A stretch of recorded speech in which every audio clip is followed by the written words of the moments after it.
Louisville's finest, DJ Ice.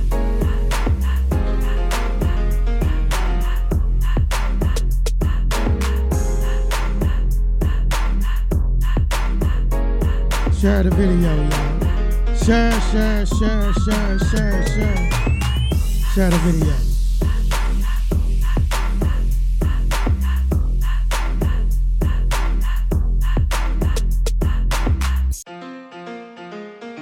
This beat make you wanna do an old school dance, don't it? It make you wanna do an old school dance. This beat make you wanna do an old school dance. Let me see you do an old school dance. This beat make you wanna do an old school dance, don't it? It make you wanna do an old school dance. This beat make you wanna do an old school dance. Let me see you do an old school dance. Ain't no party like an old school party, cause old school music go hard. If you love yourself like I love myself, let me hear somebody make noise. That old school taught us how to stick together, spend money with each other, we'll be rich forever. Hustle for your fam, make sure everybody straight. Put food on the table, make sure everybody ate. If it wasn't for the old, wouldn't be no music, wouldn't be no love, wouldn't be no groove, wouldn't be no jamming till 6 in the morning. Old school music made the party keep going. This beat make you wanna do an old school dance, don't it? It make you wanna do an old school dance. This beat make you wanna do an old school dance. Let me see you do an old school dance. This beat make you wanna do an old school dance, don't it? It make you wanna do an old school dance. This beat make you wanna do an old school dance. Let me see you do an old school dance. Hey, I was at this club, it was old school night. Okay. The DJ had them all on the dance floor, right? Look at them. You should have seen them doing old school dances. Hey. Everybody was doing old school dances. Birthday parties, they had drinks all over. A lot of celebrating, wasn't nobody sober. Dressed up the par, so I sat at the bar. Seen something sexy watching me from afar. She walked up and said, I wanna know who you are. Okay. You over here shining, so I know you a star. I told her first name Poker, last name Jones. I just came out to get my old school on. This beat make you wanna do an old school dance, don't it? It make you wanna do an old school dance. This beat make you wanna do an old school dance. Let me see you do an old school dance. This beat make you wanna do an old school dance, don't it? Make you wanna do an old school dance. This beat make you wanna do an old school dance. Let me see you do an old school dance. That old school make you feel good on your worst days. Right now, let's do it for the birthdays. Aries, do that old school dance. Taurus, do an old school dance. Hey, Geminis, do that old school dance. Cancers, do an old school dance. Where the Leos at, do an old school dance. Virgos, do an old school dance. Hey, Libras, do an old school dance. Scorpios, do an old school dance. Sagittarius, do an old school dance. Capricorns, do an old school dance. Aquarius, do an old school dance. Pisces, do an old school dance. This beat make you wanna do an old school dance. Let me see you do an old school dance. This beat make you wanna do an old school dance, don't it? It make you wanna do an old school dance. This beat make you wanna do an old school dance. Let me see you do an old school dance. This beat make you wanna do an old school dance, don't it? Make you wanna do an old school dance. This beat make you wanna do an old school dance. Let me see you do an old school dance. Let me see you do an old school dance. All right, welcome Facebook friends. We're about to get started here on Conscious Fever. Let me see you do an old school 97thebeatfm.com. Some goodies tonight. Oh, yeah. Got some goodies tonight. Let me see you do an old school dance. All right, good evening. Welcome to Conscious Fever. I'm Carl Price, your host here on 97thebeatfm.com. Good evening on this hot and humid evening here in Louisville, Kentucky. How you doing, DJ Ice? I'm good, man. I'm good. How you doing? Okay, I'm doing good, but I know this the new lighting here in this new studio is going to it's probably going to have me sweating before the night is over. So I just may have to come out of these clothes and They show may off like my that. definition and my pecs and all of that. But we've got a really interesting show tonight. And let me just first start off the show by saying, DJ Ice, congratulations to the new studio and the new setup. Thank you. We've got monitors everywhere and cameras everywhere. If you haven't seen this studio yet, you may want to see it. We're going to start doing a live. We're going to invite people. That way we can have live people right here. You have in-house a live audience. Absolutely. What you think? Oh, I think that's a wonderful idea. Yeah, we invite a few people just to come in and sit in and see the behind the scenes to be able to see the show live. Yeah, absolutely. And oh man, my hair is a mess. I know I need to go see my barber, but I think you all are okay with that, right? I think if I pull it up like this, it'll look like I've got You gonna get the buckwheat? Yeah, the buckwheat going or something like that. But anyway, good evening to everybody. Welcome to all of my Facebook friends out there. Thanks for hanging in, and we apologize that we couldn't join you last weekend, but we were in a transition here at 97. I'm messing that up. Yeah, we was there. moving. There's a little bit too much up there. Yeah, we were in transition. And so now we're back. We're back here in the new studio. If you haven't visited the new studio, you should. And I can tell you, I'm sweating already. Yeah, let me pull the that light in back here, a little bit. Yeah, maybe you should pull the light just back a little bit. I think everybody can see me. How you doing, Denise Brown, Judge Brown? Thanks for joining me tonight. No, it's not the baby hair. It's Roger Holloway. It's not the baby hair. I wish it. Okay, yeah, that's cool. That's cool. I wish it was the baby hair, but it's not the baby hair. It's actually kind of rugged. It's kind of coarse. It's black people hair. How about that? Just black people hair. Just black folks hair, as they say. But anyway, we're here on 97thebeatfm.com. This is Conscious Fever. This is our show tonight. And I want to get right into this because we've got two hot topics tonight. As you know, we missed last week because the studio was in transition, coming here to 5th Street. And so now we're here, and there's still a small transition going on, but we're going to be able to get through this. And again, I'm going to offer my apologies at the outset, that if it gets too hot in here, I want to come out of these clothes because I got this vest on today. I didn't know that it was not a good idea to wear. I call myself not wearing a 3-piece suit today, just wearing a vest and my shirt and my tie.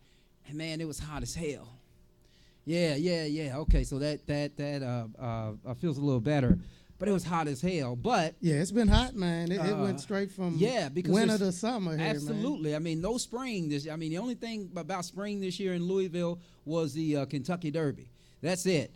And as you all know, the Preakness is this week. Not the Preakness, the Belmont Stakes is going to be happening in New York City, or right outside of New York, really, in Belmont, New York. And hopefully Justify can complete the 3rd leg of the Triple Crown. If that is the case, that would be great. We haven't had a Triple Crown winner in a while. Nobody's like Secretariat. Since like what, Big Brown or something? Yeah, well, I think it was Big Brown. Big Brown was the last one. Well, Big Brown. Is that what his name was? The Secretariat's nickname was Big Brown. Secretariat's back in like 72. Oh, man. like in the early 70s. But I think when I the thought movie we came had out, one I think recently, there has been some. Seattle Slew, I think, was one. I think Seattle Slew was. But in any case, but we're not here to talk about horses tonight. Oh, okay. We are here to talk about 2 women. Uh-oh. And because since it's Conscious Fever, I guess I can say this: 2 white women. Uh-oh. Double uh-oh. One of my buddies earlier today said, and I agree with him, that it's racist to say, oh, I'm not racist because I got white friends, I got black friends. But, so I'm not going to say that. But we are going to talk about 2 white women today. Actually, 1 white woman involved in a lawsuit. And one white woman, her race is Caucasian, even though she's Jewish. Okay? So I don't want to get into a big discussion about how, whether being Jewish is a race or anything like that, because it isn't. It's a faith. So, but this woman here, I mean, DJ Ice, so we just dive right into this because last week this story was hot and we were off the air. Roseanne Barr. Roseanne Barr. If I were not a man of the cloth, well, I'm not a man of the cloth, I shouldn't say that, but if I was not a Christian, I would say all kind of things about this woman. This woman had to know. Look at this face. Everybody look at this face. And I don't want y'all to call in. If y'all want to call in, please don't hesitate to call in and give us your comments. 502-384-6483 here on Conscious Fever. But Roseanne Barr, take a good look at her because she's no longer on the air. Maybe in the reruns in probably some of the Trump areas because I understood that a lot of the Trump people really liked her. So maybe she's still on the air there. I'm not sure. But in any case, but she's off the air. What do y'all think about her? What do y'all think about the comments that she made? It's almost like she feels like that she has a right. Or do you guys think that comedians actually are an exception, that they can say anything?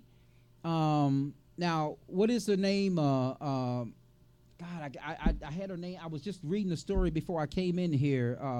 B, who made the no, not Wanda Sykes, but the young lady on one of those Turner networks that made the comment about Ivanka Trump, and got some backlash about it. So, and maybe she should have gotten some backlash, because I don't believe because you're in the White House that your family is fair game. Ivanka is not the president of the United States, nor is Donald Trump's wife. So, I think they really should be off limits. Samantha Bee, thank you, Ms. Brown. Samantha Bee, yeah, Samantha Bee, and she's come out and she's apologized, and I guess she wants to keep her show on the network that she's on. I guess, I don't know. Yeah, remember, I didn't apologize. What did you say, Miss Jordan? You don't like her and you never have. Yeah, this woman. But I mean, feel free to call in if you guys want to call in. 502-384-6483, and let's talk about this. Let's talk about. I mean, should a comedian have an outright option to talk about and defame anybody he or she chooses? Is that fair game? That's the real question here tonight when it comes to Roseanne Barr. But again, I'm a Christian, but if I can just excuse myself from being a Christian for just how long does it take to say the word bitch, DJ Ice? Just a second. So just for a second, I'm going to excuse myself from being a Christian and say, this bitch had the nerve. She had the nerve. I mean, look at her. I want you to look really, really close to my Facebook friends, and when this is streamed on TV, you're going to see a better picture of this. But look at this. Look at her. She looks like she just had a stroke. I mean, no. Listen, I don't know what planet you're from, but let me tell you, Roseanne Barr, you should not talk about anybody.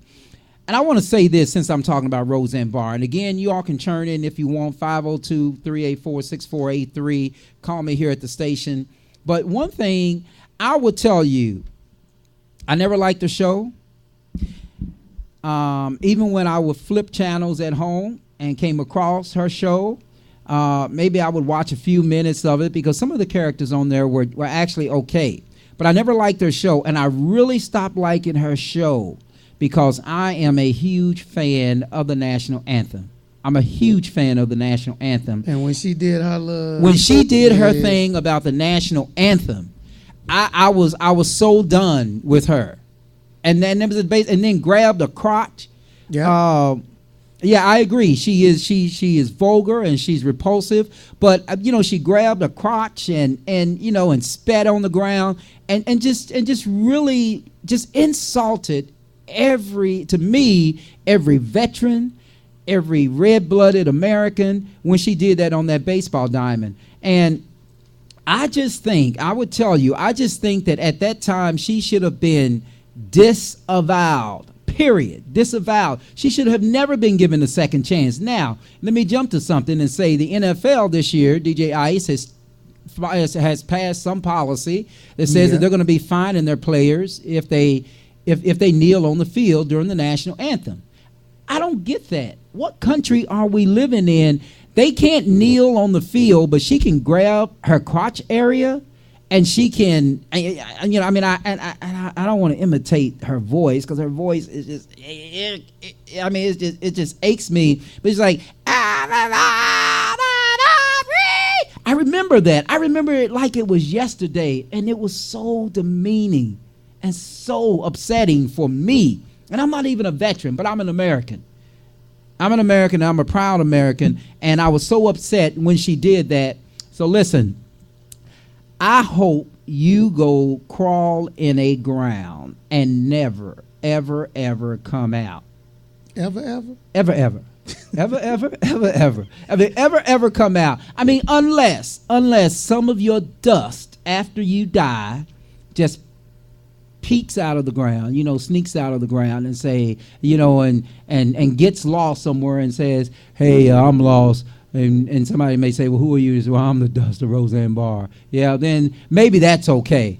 But listen, Roseanne Barr, and this is all I'm going to say about you, because to me, you're like Donald Trump, and I don't like giving him any type of time of day. But so anyway, here we go. Everybody do this together. If you can go get a picture, and a paper picture, I know all y'all do everything electronic now. If you can get a paper picture of Roseanne Barr, just join me all together, all at the count of 3. 1, 2, 3. Oops. Good job. Didn't get her all. 1, 2, 3. Okay, wait a minute. There's some more. This is we what should have we just think. got a shredder. Yeah, we should have got a shredder, right? This is what we think of Roseanne Barr. Okay, here's the other part.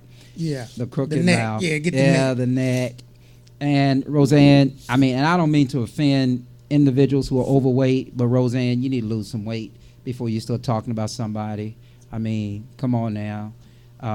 Some people ain't got money, and they can't do anything about a weight issue. You got money, you still listen. I'm just not gonna say too much because I don't want to offend anybody. But this is Roseanne Barr. This is what we think about you, Roseanne Barr. And I'm gonna keep doing this until I get it all in. That's Roseanne Barr. So the hell with Roseanne Barr. Don't you ever try to talk about anybody, you fat witch. Now, I'm gonna call her a witch because that's my opinion. That's what we say in the law. We can actually insult anybody we want to in the law, and we can just say, oh, it's my opinion, so it won't be libel, it won't be slander. And libel is when it's written, and slander is when it's spoken word. So I can say, in my opinion, I think she's a bitch.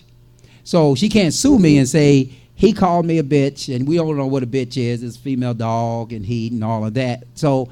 No, I didn't. I said, in my opinion, so that's slander, and that's okay. And I don't know if you all knew this about slander, but when a case is filed, you can say anything about anybody during the course of court proceedings when a case is filed. Did you know that, DJ Ice? You can slander anybody. Long as I say, and that's as long as I say, in my opinion. No.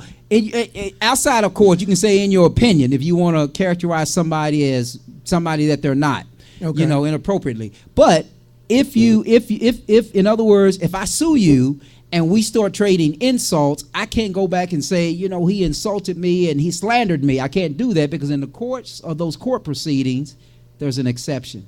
What's the exception? You can say anything you want. That's the exception. Freedom of speech. Yeah, freedom of speech. Well, it's freedom of speech. Well, it's just a legal exception that during court proceedings, because lawyers can characterize, I can see the word hilltop and say it's the top of the hill. And because another lawyer can call it a hilltop and I call it top of the hill, then we say, so I guess that's the rationale behind it. But in any case, that's the case. So we're done talking about Roseanne Barr. If y'all want to call in and have some and share some comments about Roseanne Barr, you all are welcome to do that tonight here on 97thebetfm.com, here on Conscious Fever. Again, your host, Carl Price. After 1 week off, we're back at it again here.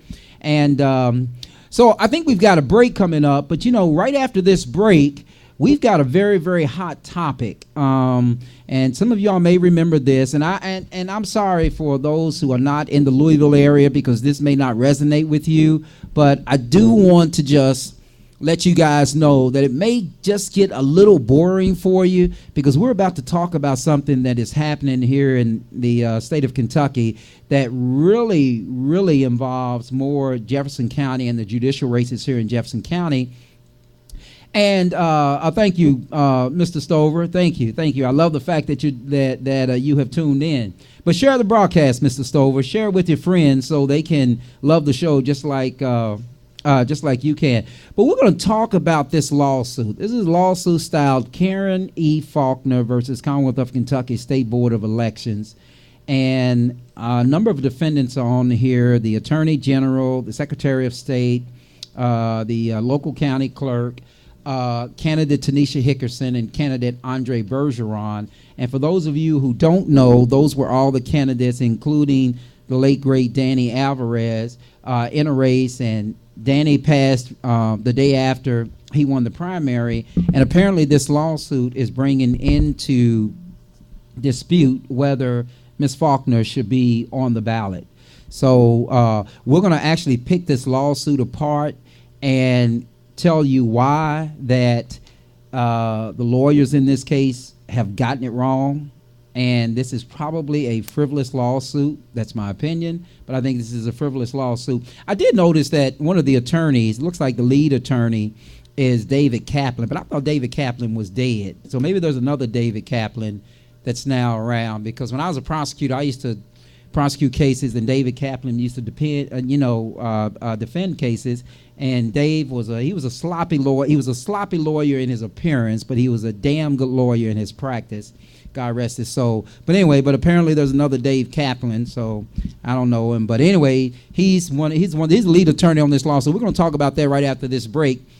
You're listening to Conscious Fever here on 97thebeatfm.com. I'm Carl Price, your host. We'll be right back right after these messages. Louisville, Kentucky, and surrounding areas. Sunday, June 24th. Mark your calendars. As DJ Taz, DJ Ice, and DJ Kano presents A Day at the Park at Cox Park. That's right, Cox Park, 3730 River Road, Louisville, Kentucky, from 3 p.m. to 8 p.m. This will be a family-friendly, good vibes only event. Bring the lounge chairs and the family and come have a good time with good people and enjoying good music with special guest DJs. Playing old school, new school, jazz, and R&B. There will also be food and games. This is their way of giving back. So come on out and have a day at the park with DJ Taz, DJ Ice, and DJ Kano. That's right, Sunday, June 24th from 3 p.m. to 8 p.m. at Cox Park.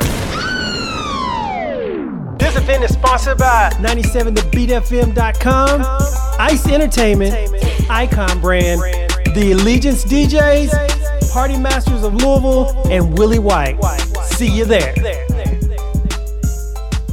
Yeah. Hold on. I forgot about this, didn't I forgot about the drops. Welcome back to Conscious Fever, hosted by Carl Price on 97thebeatfm.com. Let's go. And that's what it's supposed to say at the end. This is Conscious Fever here on 97thebeatfm.com. I'm Carl Price, your host. Thank you, Mr. Carruthers, from down in the Bowling Green area. I understand that you're not too far, Mr. Carruthers, from Trigg County and Christian County, and I have been in court a lot down there lately. So next time I'm down there, I'm going to have to mosey that way.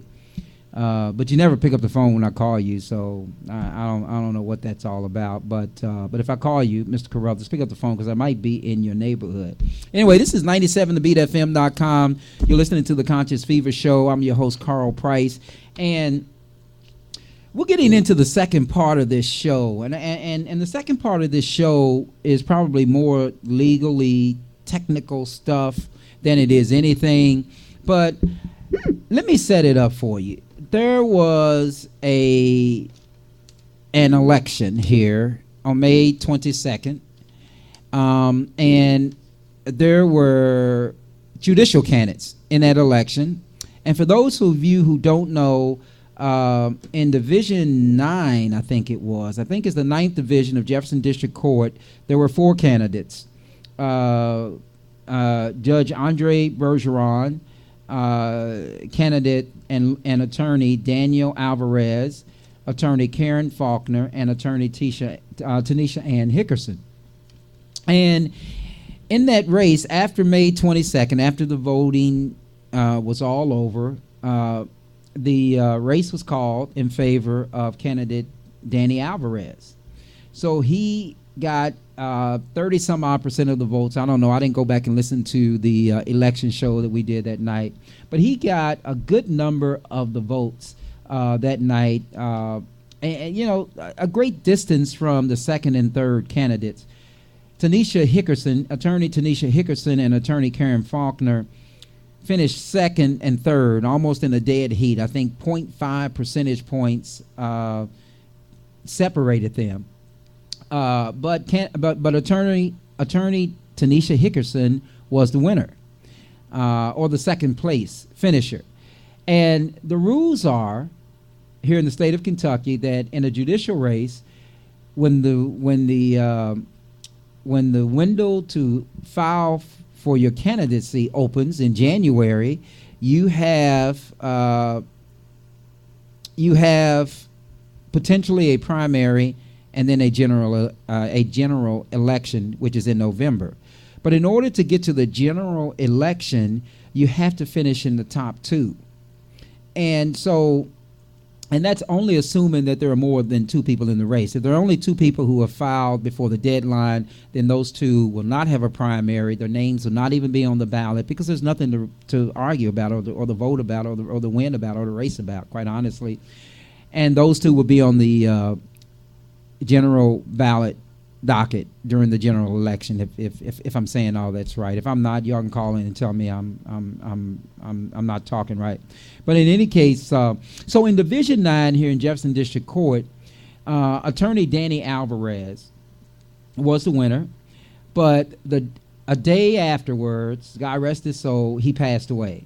And when he passed away, I think everybody assumed that whoever finished second then will be the winner. You know, I mean, it's sort of like a horse race, right?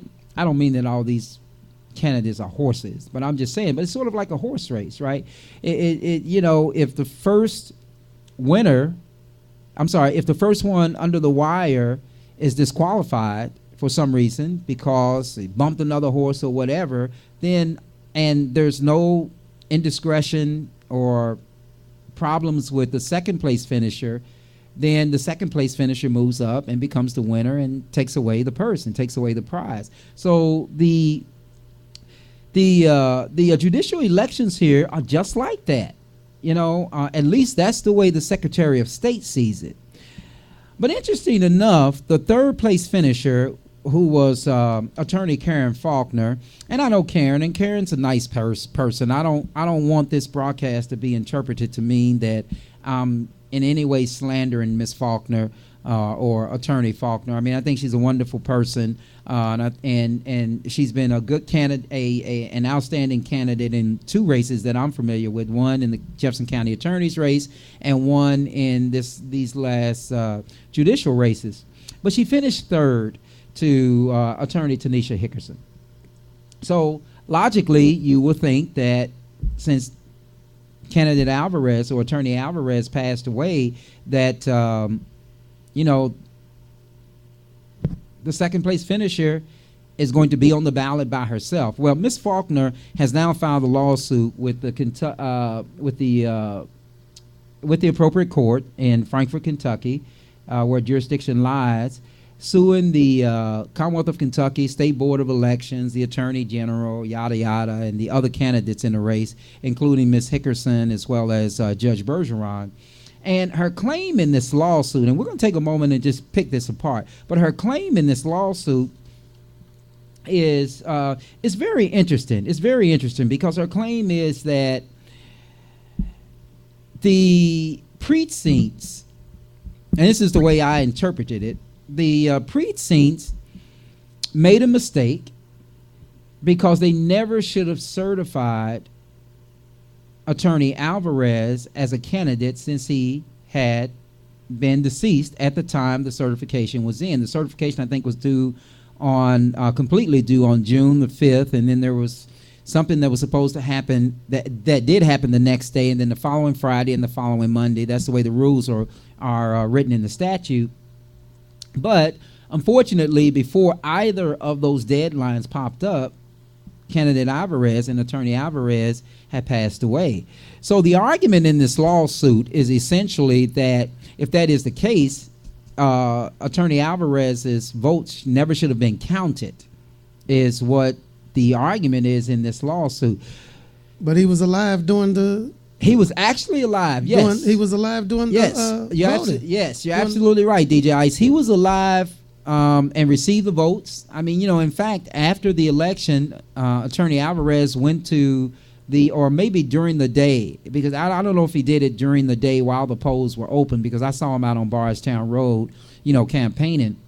I think what he did was, after the polls had closed, he went by his grandmother's gravesite and, got very emotional, et cetera, et cetera. So, but he legitimately won, and now he's no longer around. So I guess you can look at this a couple of ways. I mean, you can put Attorney Alvarez on the ballot, and nobody's going to campaign for him because only he will campaign for himself. I guess some people can campaign, in a sympathetic way. But, logically, the candidate that's alive is going to have a more of an edge. But that's not what the rules say. What the rules say is that basically there's only one person left to put on the ballot, and that is the second place finisher. In this case was Attorney Hickerson. Here's the problem with this lawsuit. And again, I don't know Mr. Kaplan, I don't know Mr. Abate, but I would tell you guys, here's what I see the flaw in this lawsuit is.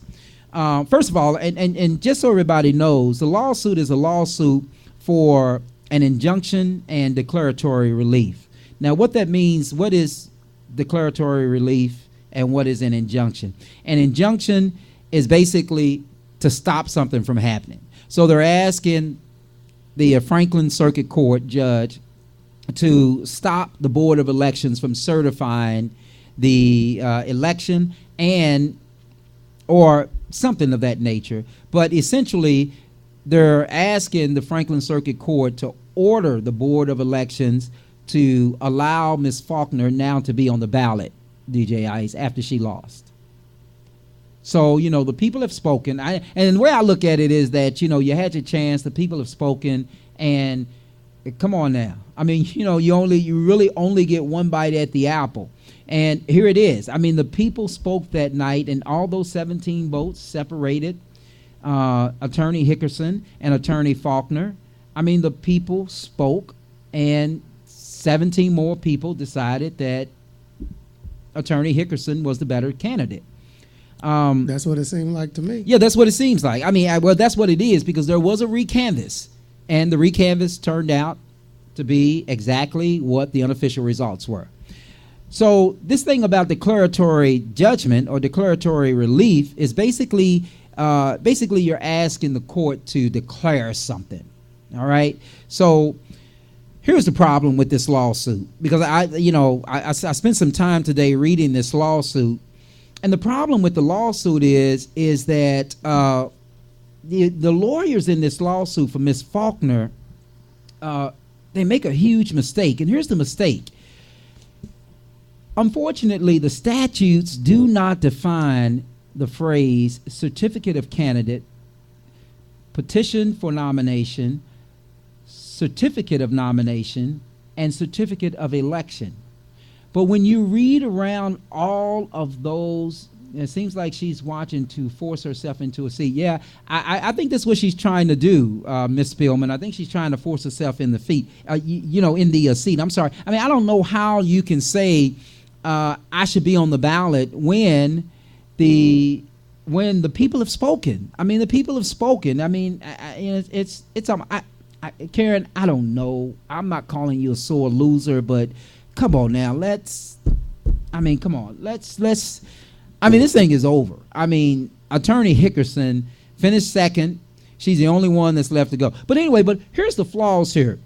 The statutes that they rely on actually do not define those phrases. Certificate of candidate, petition for nomination, certificate of nomination, and certificate of election. But here's the problem. When you read all the applicable statutes that are mentioned in this lawsuit and actually that apply, you will understand clearly that there is a distinction between all of those phrases. In other words, a petition for nomination is what you file to be potentially nominated. And when the statute uses the word nomination, they're talking about after the election, because only the people can nominate you. So that's the petition for nomination. Then you have a certificate of candidacy. Now, this is important. I want you all to follow along with this. Certificate of candidate. When the statutes talk about the certificate of candidate, that is tied to a time frame. That's actually before the election, and I think that's what's really flawed about this lawsuit, because the certificate of nomination and the certificate of candidate are two different things in time. A certificate of candidate, all of this law that is cited talks about what the county clerks and what the precincts should do and what the Secretary of State should do from the certificate of candidacy up to the certificate of nomination. And actually, there's a portion in the statute that says that the Secretary of State shall issue a certificate of nomination to the second place winner. What's interesting about the lawsuit is that I read somewhere in this lawsuit, and I hope you guys follow me when I said that, but I read somewhere in this lawsuit where there was a quote, and here's the quote. It says that KRS 118A 150 subsection 6 provides in pertinent part, if after the certification of candidates. Now understand, the certification of candidates takes place like in early February.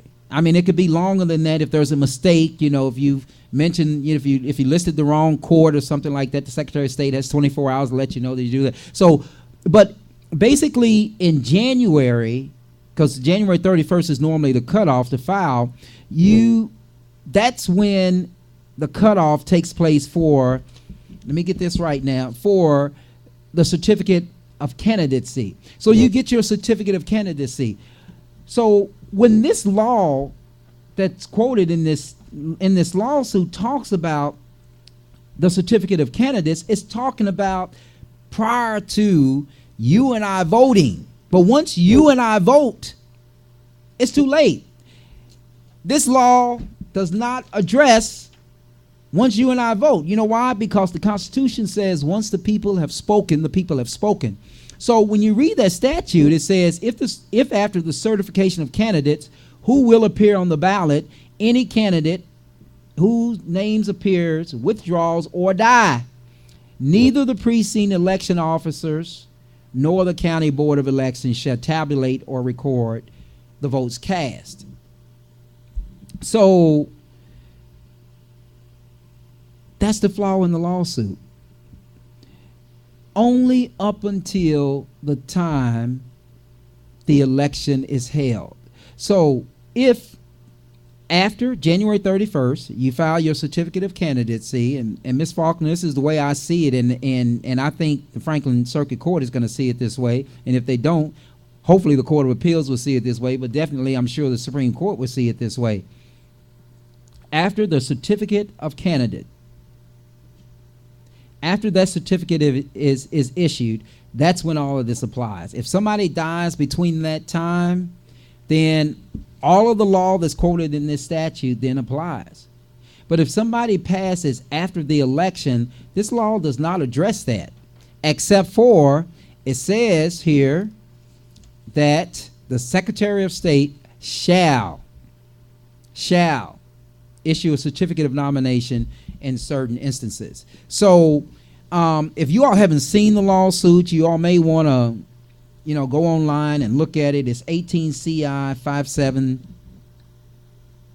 I'm sorry. 18 CI 00576. 18 CI 00576 in the Franklin Circuit Court in Frankfort, Kentucky, because that's where the jurisdiction is when you're challenging the Board of Elections in the manner that they're doing. So, I mean, I just think Tanisha Hickerson is it. I mean, this is it. The people have spoken, and they put the second place person there, and that's it. Unfortunately, Danny passed away, but Danny passed away afterwards. Now, I would agree with everything that's in this lawsuit if Attorney Alvarez had passed away prior to the first vote being cast. Prior to the first vote being cast. And when you look at the statutes, you look at 118A 060, you look at 118A 190, and you look at 118A 150. That's what it all talks about. It all talks about up to the time that the polls open. But once the polls open, even if Attorney Alvarez had passed away 1 hour after the polls had opened, we would still have the same result. So when you look at the lawsuit, it talks about, I mean, there's all these quotations in here. It says, following a primary or regular election, the Board of Elections of each county shall make out duplicate certificates. But they're talking about the certificate of candidacy, not the certificates of nomination. A certificate of nomination is something that you get after the vote has taken place, period. So, I mean, I think it's petty. That's just my opinion, and Attorney Faulkner knows me, and she knows I'm a very opinionated person. I think it's petty. I think it's a stingy way of trying to get back on the ballot. There's no legal basis for anybody being on the ballot except the two top vote getters, and that was Attorney Tanisha Hickerson and Attorney Danny Alvarez. Now, the law, in all fairness to the lawsuit, the law really doesn't discuss what happens after a certificate of nomination is awarded to two people and one of them passes. And maybe that's their best argument. The law really doesn't speak to that.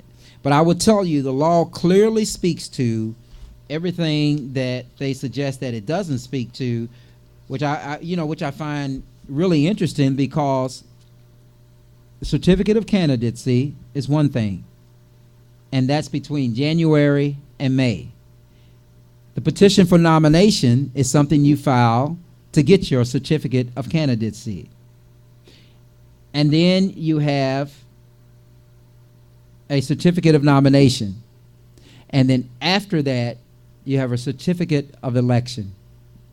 And that's what happens in November when there's a winner. So we're coming up to another break.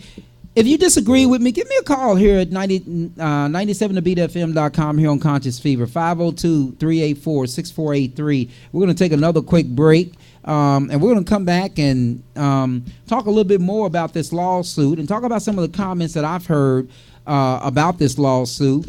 The people that made the comments don't want to come on the show and say it, so I'm going to say it for them, and I'm going to be the villain. But that's the way it goes. So like word on the street. So like word on the street, yeah. Word in the courthouse. Huh? Yeah, I'm gonna tell y'all what the word on the courthouse is and the word on the street, and they're not my words. They're not my words. So whatever you do, just don't shoot the messenger. Huh? Yeah, don't shoot the messenger. And I see a comment here that says, "What about leaving all three on the ballot?" There is no three. Right. I understand what you're saying, Paula, but there is no three. There's two. There's jurisdictionally, after the election, there can only be two. Okay? And it's the top vote getters. And that's it. And I think because when you look at the law, it talks about withdrawing and dying in the same sentence. I think death is just like a withdrawal. It's just like Danny withdrew. I mean, period. There's no way to stretch it. But I'm going to tell you, some of the comments that I've heard, and you all are probably going to give me a slanted eye tomorrow morning when I'm in the courthouse. But I'm just going to tell it because that's what we do. And here at Conscious Fever, I'm going to tell you what I heard, because the people won't come into this studio and tell you guys what they're really out there thinking. But I'm going to tell you what I heard right after this break here on 97tobeatfm.com, Conscious Fever. I'm Carl Price, your host. We'll be right back after this message. 502, stand up. Louisville, Kentucky, you're cordially invited to attend Big Mike's Comedy Blast this Saturday at the luxurious Hilton Garden Inn Airport, 2735 Crittenden Drive. Again, that's Big Mike's Comedy Blast this Saturday at the Hilton Garden Inn Airport, 2735 Crittenden Drive. And Big Mike's motto for his comedy show is, "These are just jokes. No harm is ever intended. Absolutely no one is to be offended." And on stage this month, we have a very funny comedian that has actually performed on BET and is from St. Louis. Louisville, get ready for the Big Papa of comedy, Ricky Royal. This comedy show, you must be 18 to enter, 21 to drink. Doors open at 7. Show starts at 8:30. Tickets can be purchased from Eventbrite, Jam Busters Balloons and more, or Hair La Flair, or Asha Ania's Jury Box. For this event, we will have DJ Ice and the Ones and Twos, and DJ Ice and the Ones and Twos, DJ Ice and the Ones and Twos, and it'll be hosted by the very funny Chris Crowder. And remember, clapping is optional, but laughter is a must. Get your tickets now. Louisville, Kentucky, and surrounding areas. Sunday, June 24th. Mark your calendars. As DJ Taz, DJ Ice, and DJ Kano presents A Day at the Park at Cox Park. That's right, Cox Park, 3730 River Road, Louisville, Kentucky, from 3 p.m. to 8 p.m. This will be a family-friendly, good vibes-only event. Bring the lounge chairs and the family and come have a good time with good people and enjoying good music with special guest DJs. Playing old school, new school, jazz, and R&B. There will also be food and games. This is their way of giving back. So come on out and have a day at the park with DJ Taz, DJ Ice, and DJ Kano. That's right, Sunday, June 24th from 3 p.m. to 8 p.m. at Cox Park. This event is sponsored by 97thebeatfm.com, Ice Entertainment, Icon Brand, The Allegiance DJs, Party Masters of Louisville, and Willie White. See you there.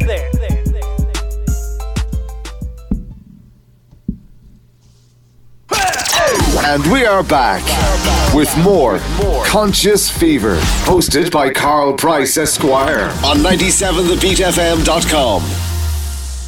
Okay, welcome back here to Conscious Fever here on 97thebeatfm.com. I'm Carl Price, your host. And hey, Keith Hunter, what's up? And so here we go. This is probably going to be the part of the show that is where people are not going to like me after I say it, but I'm only the messenger here, okay? But before I get into giving some of the comments that I've heard on the street about this Faulkner versus the Kentucky State Board of Elections lawsuit, let me just tell you all, I was talking earlier before the break about this notion about what was quoted in the lawsuit, the statutes that were quoted. And when you look at 118A.150 subsection 4, there's a heavy reliance on that in the lawsuit. And I'll tell you what it reads. The first line is, if, comma, before the time of certification of candidates. Before the certification of candidates. Remember what I said earlier, the certification of candidates happens before the election, before the first ballot is cast, okay? And then there was another quotation here, I think it was number 9. It was number 9, I thought it says, okay, number subsection 6 in the same statute, it says if after the certification of candidates who will appear on the ballot, then somebody withdraws or somebody dies, then that's when it directs the Board of Elections, the County Board of Elections, and the Secretary of State what not to do. That's what not to do. So again, there's a big difference between what is a certification of candidacy and what is a certification of nomination. And there was something else that I was going to share with you all before I went on to the juicy stuff. And then a statute that talks about tie votes and what happens if there's a tie votes. But the certificate of nomination basically is in subsection 4 of 118A.190. And here's what it says. It says certificates of nomination for a judicial office shall be issued for 2 candidates receiving the highest number of votes. And then it goes on, the only exception is that if there was a tie. And then it says the certificate of election, again, certificate of election, certificate of nomination, and it talks about what to do. But everything else about if somebody dies and all of that, that is leading up to the casting of the first ballot. But the last few minutes that I have here, here's what I'm going to do. I'm going to tell you what the word on the street is, okay? And so don't shoot the messenger. I'm just a messenger. So when I told somebody that I was going to talk about, this topic on my show, they said that they'll call in. They haven't called in. But they said, and I'll quote, "That bitch should go sit down." And I think they were referring. Yeah. Yeah. I mean, some of these comments are really, really, really, really ugly.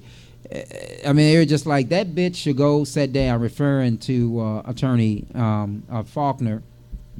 That's not nice. No, that's not nice at all. I mean, that's not nice at all. But I'm just a messenger, guys. I'm just a messenger. And then another comment was, why didn't she run against one of those privileged white women? I don't know what is meant by that. I think you guys can read between the lines. There's always, there's this saying with judicial elections that if you have a lot of money, that you're going to be hard to beat, and if you're a female. I don't know what that comment was all about, but that was one of the comments that I got when I invited individuals to give me some comments. And then one of my white Jewish friends said that the lawsuit doesn't have a leg to stand on, and he thought it was a good argument, but he said, but the lawsuit doesn't have a leg to stand on. And then he talked about her best argument in the lawsuit should be, the certification, that why did they certify it after he had passed away? But this is a Jewish friend of mine who's an attorney who just happens to, he never reads the law. He never reads the law. I'm just going to tell you guys that he never reads the law. So if I went back to him and said, hey, I read this. What do you think about this now that, these statutes say this that are quoted in this lawsuit? Then he'll probably wiggle out of it because he doesn't read the law. The law he practices does not require him to read the law, and that's not. And he does a damn good job. It doesn't mean that he does a bad job. It's just that he doesn't read the law. So I know he didn't read these statutes. So some of the other comments were really ugly, and even though this is Conscious Fever on 97 to Beat FM, I'm not gonna read those comments. I think I've read some bad ones already. But there were a lot of racial comments that that here's another white woman trying to keep a black woman off the bench, and all of that. There were all types of comments. So there's some emotional driven sentiment, if you will, out there about this lawsuit and about basically what's going on. But I would tell you guys, in my opinion, based upon what I've read, I would tell you if I was a judge sitting in Franklin Circuit Court, the ruling would be very easy. When you break down those definitions and those phrases, certificate of candidate, you can put a time frame on them. Petition for nomination, you can define that by what's going on in these statutes. Certificate of nomination, and that's what's important, is a certificate of nomination. When should the Secretary and the County Board of Elections issue a certificate of nomination? And unfortunately, they are required to issue the certificate of nomination right after the vote, and they can only issue it for the top two finishers. And I think that's the crux of the lawsuit. And so, I think sometimes that, you have to take a moment and, not bring frivolous lawsuits. I don't know. I don't know. I don't know if it's frivolous. I mean, I think that and we have a rule. We call it Rule 11. If you feel that there's a good faith basis and a good faith argument, even if the law is one way to change the law, then you can bring the lawsuit, even though the law is not on your side. I just don't see that the law is on Ms. Faulkner's side. I do see that there is some vagueness in the definitions, because I went back in the statute to look at the definitions, and when I went to look at the definitions, one of the things that I noticed was that the only there's a definition for ballot. I mean, why does the legislature feel the need to define the word ballot? We all know what a ballot is, but I guess you put it in the hands of a lawyer and they'll chop it up and say a ballot is a bowl of cereal. I don't know, but so there's a definition for ballot. But there's no definition for these phrases. And maybe after this contest or this lawsuit, maybe the legislature would be a little bit more specific, or will be a little bit more specific in defining those phrases: a certificate of candidate, petition for nomination, certificate of nomination, and certificate of election. Although I think it's very clear in the statutes what those are. So, Attorney Hickerson, I think you're the winner. I'm hoping that this injunction, this declaratory lawsuit, is going to go away very, very, very quick. Of course, it can go up to all levels of the court and tie this thing up for a little while. But the interesting thing is that what is that going to look like? Because if the lawsuit continues on until October, September or October, DJ Ice, the problem is Ms. Faulkner is going to be in a very precarious position because she may not be able to campaign because she's technically not a candidate. Yep. And I would tell you that there are ethics opinions out there for lawyers who do that, knowing that, so if the lawsuit gets up to the Kentucky Supreme Court in the time and it's not an expedited appeal, which it very well may be, if it gets there, you got to be careful. You better read the ethics opinion on campaigning when you're really not a candidate, or campaigning before you've declared yourself to be a candidate, because technically the Secretary of State has opined that you're not a candidate. So if you're not a candidate, you probably shouldn't be campaigning. But it puts Attorney Faulkner in a very precarious position because, do you spend money on yard signs? Do you spend money on commercials? And all of a sudden your name's not going to be on the ballot? I mean, and for Attorney Hickerson too, because she's probably has to take the safest route, and safest route is that I'm going to go out and I'm going to campaign, but right now she has to do nothing because she's already the one. She's already the one. I mean, but she can kind of go and tell them, hey, look, if some stuff come up, I may need your vote. She can explain to them what's going on. I think she can still campaign. Like a light campaign. No, I think she can still campaign. No question that she can still campaign. But the question becomes, are you going to put $100,000 into it, or are you going to put $5,000 into it? I mean, right. Technically, you don't have an opponent.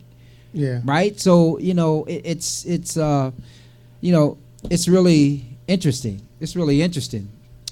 And that's how things go here on Conscious Fever, here on 97thebeatfm.com. I want to thank you guys for joining me tonight, and thanks for allowing us to take a week off. And I had a good time last Thursday. I stayed home and watched some TV because I knew I didn't have to do this show. Had some videos that I needed to do for the church. I was working on those. Okay, so you got some little work done. Yeah. All right, Ms. Pryor. So it's your opinion that Hickerson is the clear-cut winner. End of story. Yeah. That's why they didn't call in, man. Usually they call in. I don't know why they call. But it may be something with the phone line. Nobody's told me that they called in. No, it's nothing. I tried. Yo, you tried. Yeah. Yeah, it's not. There's nothing wrong with the phone line. Okay. They scared. They. Yeah. I think a lot of people are scared to publicly talk about things. I mean, and that's just unfortunate. I got a letter today. Well, actually, a few days ago, I got a letter from. They can say that they Abraham Lincoln. They can say that they're Abraham Lincoln. Yeah. See. Yeah. Well, see, there we go. That's no, me. We just. Yeah. Oh, that's you. Okay, so it is working. Nothing wrong with the phone. Okay. But I got this letter, man. I got this letter from this lawyer, and this lawyer, I got this letter that this lawyer had written about one of my clients, and he went on. It was really a bad letter talking about he misstated the law and all of this stuff. So when I got wind of the letter from my client, I actually wrote the lawyer, and of course, I'm not with the county attorney's office because I wrote a very interesting letter to some opponents of mine. But, well, actually, that's not the reason I'm not with the county attorney. I wouldn't be with the county attorney's office anyway now. But, so he wrote me a letter back. And in the letter, he said, he said something about, I know I'm not surprised that you would write me this letter because I see that in your past you have a habit of writing letters and saying things that are that are a little offensive. I didn't think I offended him, but what he did in his letter, he referred to my client as a criminal and said all these just some horrible stuff. And basically, this lawyer, in my opinion, is an ambulance chaser. And unfortunately, it was a real bad accident. Nobody else has insurance but my client, who is not at fault. So everybody's trying to make my client at fault. Oh, wow. And so it's really interesting. So, but in any case, he had made a comment about what I was likely to do. And then, of course, maybe all he does is sit around and watches the news. And maybe all he does is sit around and watch the news, because he said, well, you've only been in practice for, you're new to practice, is what he said. So I can't wait to write. Yeah, that's what he said to me in the letter. So I can't wait to write him back and tell him that, one, he sounds like Roseanne Barr, and two, that that actually I've been in practice for 27 years. So it should be interesting. It's been a while since it was involved in that I was involved in an election contest, but I believe it will be on the fast appeal track after the circuit court decision. Yeah, I agree with you, Keith. I mean, I agree that it would be on the fast track. But I just think this is a no-brainer. I think it would help if the legislature would give an appropriate definition for those phrases, for certificate of candidate, petition for nomination, certificate of nomination, certificate of election, because the statutes that are quoted in that lawsuit only apply to the certificates of candidacy.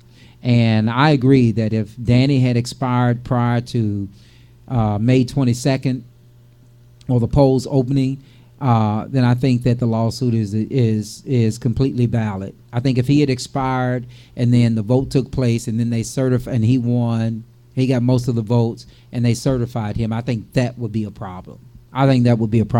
But since it was after the polls had opened, I just think the lawsuit is borderline frivolous. But that's my 2 cents. And this is Conscious Fever here on 97thebetfm.com. DJ Ice, you're going to take us out. But again, we'll be back next week with another interesting show. And hopefully you guys will call in. I know it's hot outside, and some of you guys are probably grilling, or some of you guys are just, I don't know what y'all are doing, but everybody told me that this would be a hot topic. But I will tell you what's coming on the show, since we have a bigger platform here, is going to be the relationship show. Yeah. I've been told that there are a lot of single men and women in this city.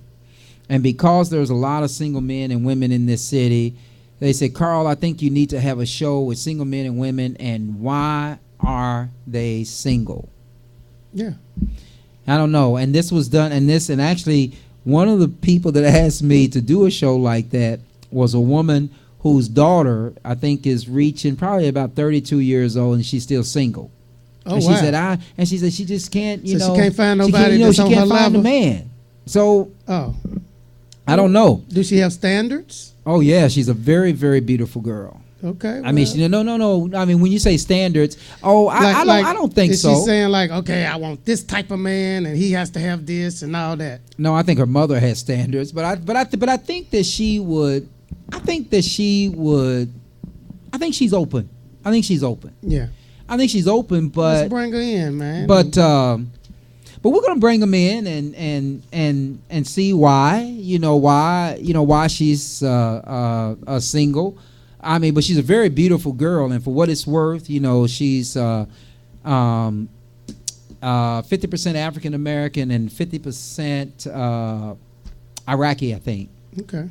So very, very beautiful young lady, carries herself very well, has a very nice job, and I'm sure she gets a lot of attention. But she is single and looking, and she says that there's just not men here in Louisville, and even when she travels, she says the same thing. So I don't know, but we're gonna have a single and we're gonna have a relationship show, and we're gonna let you guys talk about, what it's like to be single. I don't know. I mean, I do know.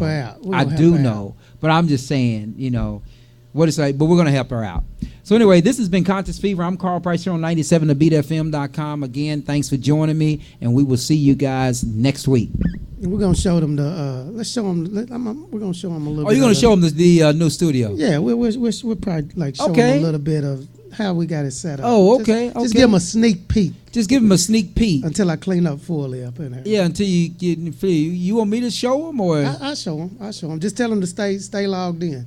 Yeah, stay logged in, and DJ Ice is going to show you a little bit of the studio of the new area up here, and what's going on. And that's why this light is so bright on me, because in the other studio we didn't have the light, but we've got the light right here, and now it's actually much cooler up here. Actually, my legs are freezing now because of the fan. Yeah. See, that's the secret ice fan there, man. Yeah, the secret ice fan. But here with DJ Ice, I'm Carl Price here on 97thebeatfm.com, Conscious Fever. I will see you guys next week, but stick around and take a look at the new studio. Good night. Louisville, Kentucky, you're cordially invited to attend Big Mike's Comedy Blast this Saturday at the luxurious Hilton Garden Inn Airport, 2735 Crittenden Drive. Again, that's Big Mike's Comedy Blast this Saturday at the Hilton Garden Inn Airport, 2735 Crittenden Drive. And Big Mike's motto for his comedy show is, "These are just jokes. No harm is ever intended. Absolutely no one is to be offended." And on stage this month, we have a very funny comedian that has actually performed on BET and is from St. Louis. Louisville, get ready for the Big Papa of comedy, Ricky Royal. This comedy show, you must be 18 to enter, 21 to drink. Doors open at 7. Show starts at 8:30. Tickets can be purchased from Eventbrite, Jam Busters Balloons and More, or Hair La Flair, or Asha Nia's Jury Box. For this event, we will have DJ Ice in the ones and twos, and it'll be hosted by the very funny Chris Crowder. And remember, clapping is optional, but laughter is a must. Get your tickets now. Louisville, Kentucky, and surrounding areas. Sunday, June 24th. Mark your calendars as DJ Taz, DJ Ice, and DJ Kano presents A Day at the Park at Cox Park. That's right, Cox Park, 3730 River Road, Louisville, Kentucky, from 3 p.m. to 8 p.m. This will be a family-friendly, good vibes only event. Bring the lounge chairs and the family and come have a good time with good people and enjoying good music with special guest DJs.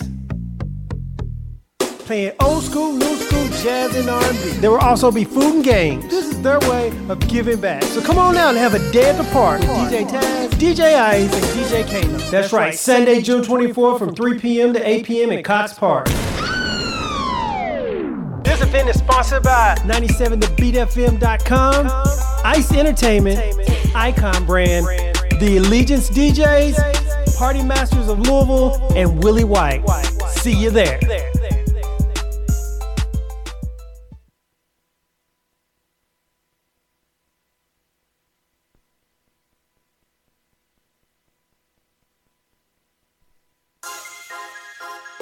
Counting all my blessings. One thing in the air. If you know you blessed. I'm counting all my blessings. Counting all my blessings. I'm counting all my blessings. I'm counting all my blessings. I'm counting all my blessings. I'm counting all my blessings. I'm counting all my blessings. I'm counting all my blessings. I'm counting all my blessings. I'm counting all my blessings. I'm counting all my blessings. I'm counting all my blessings. I'm counting all my blessings. I'm counting all my blessings. I'm counting all my blessings. Amen. Amen. Hey, I'm Poker Jones and I'm blessed. Told the game I'm next. Home kicking with the bodybuilders, no Poker Jones, no flex. I'm out here counting my blessings, cause you don't know when the next. My brother just did 15 years, he coming home. Bless it. My best friend tried to do me in and I seen it coming, then stress it. But I cut it off before he could. That's what you call a blessing. Everybody ain't your friend. Finding out is a blessing. Some folks try to use you up, they think that you they blessing. Man, love people hard to find. Finding something is a blessing. They'll keep it real in your face, but behind your back they messing. When Black died, I caught my cross and I gave to him the blessing. I told him, cool, no matter what, I'ma help the fam, not bless them. I'm counting all my blessings. Counting all my blessings. I'm counting all my blessings. I'm counting all my blessings. counting all my blessings. I'm counting all my blessings. I'm counting all my blessings. I'm counting all.